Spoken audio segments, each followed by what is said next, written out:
নিজৰ মাজত ভগাই দিয়াৰ চেষ্টা কৰিছিলোঁ।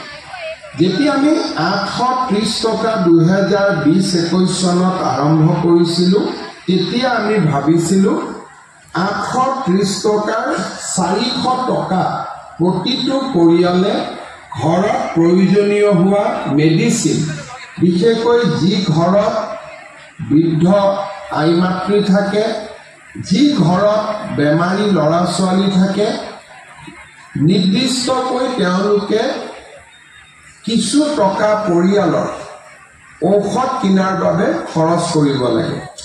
আমি ভাবিছিলোঁ যে 830 টকাৰ 400 টকা আমি স্বাস্থ্যজনিত খৰচৰ বাবে ৰাইজক আগবঢ়াম।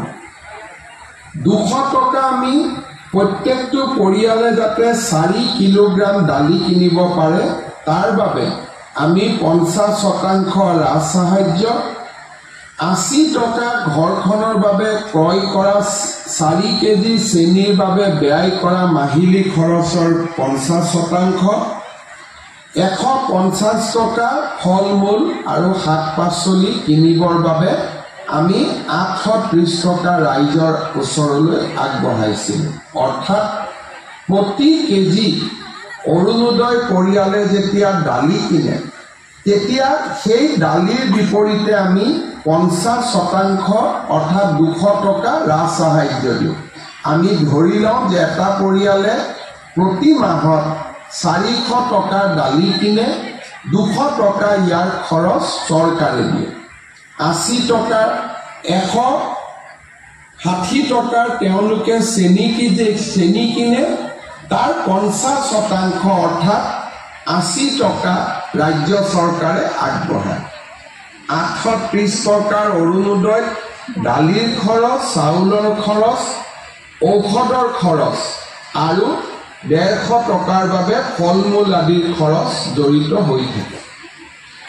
যেতিয়া কোভিড আহিলে, কোভিডৰ সময়ত আমি চিন্তা কৰিলোঁ যে ৰাইজৰ বিভিন্ন ধৰণৰ খৰচ বাঢ়িছে, আমি 170 টকা আমি কোভিড পুষ্ট পৰিৱেশত ৰাইজক দিয়া আৰম্ভ কৰিলোঁ। কোভিডৰ পিছতো এই 170 টকা আমি প্ৰত্যাহাৰ কৰা নাই। এতিয়ালৈকে এই 170 টকা নিৰন্তৰভাৱে ৰাইজে পাই আছে।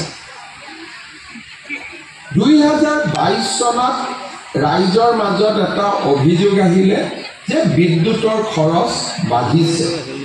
তেতিয়া আমি হিচাপ কৰিলোঁ যে এটা পৰিয়ালে বিদ্যুতৰ বাবদ দৰিদ্ৰ পৰিয়ালে কিমান খৰচ কৰে।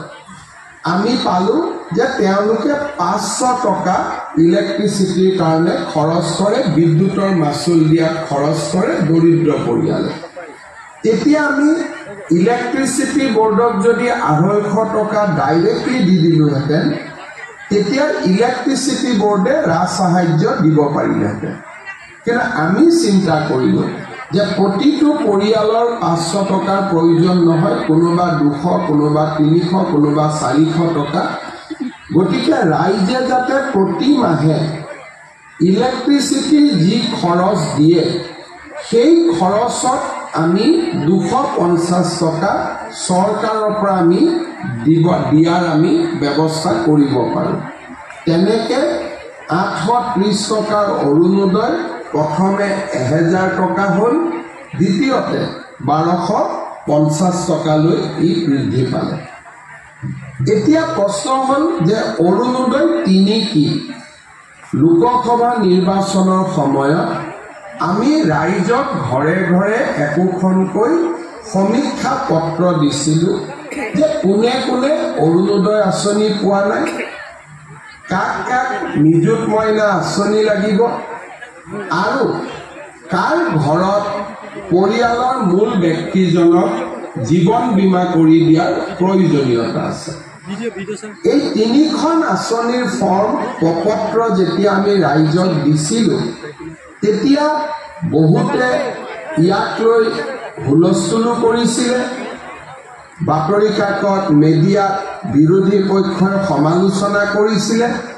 কিন্তু আমাৰ মনত এটা ধাৰণা আছিল যে যদি আমি গম নাপাওঁ যে কিমান মানুহে কোন আঁচনি এতিয়াও পোৱা নাই আমি কেনেকৈ আঁচনি প্ৰস্তুত কৰিম সমীক্ষা চৰকাৰে কৰা সমীক্ষাত সকলোৱে কৰবাত নহয় কৰবাত ভুল দেখা পায় যদি ঘৰে ঘৰে গৈ আমি এটা নিৰ্বাচনক ৰাজনীতি হিচাপে নাৰাখি নিৰ্বাচনক যদি আমি সমাজ সেৱালৈ ৰূপান্তৰ কৰোঁ তেতিয়াহ'লে আমি সমাজক আগবঢ়াই লৈ যোৱাৰ সুযোগ পাম আমি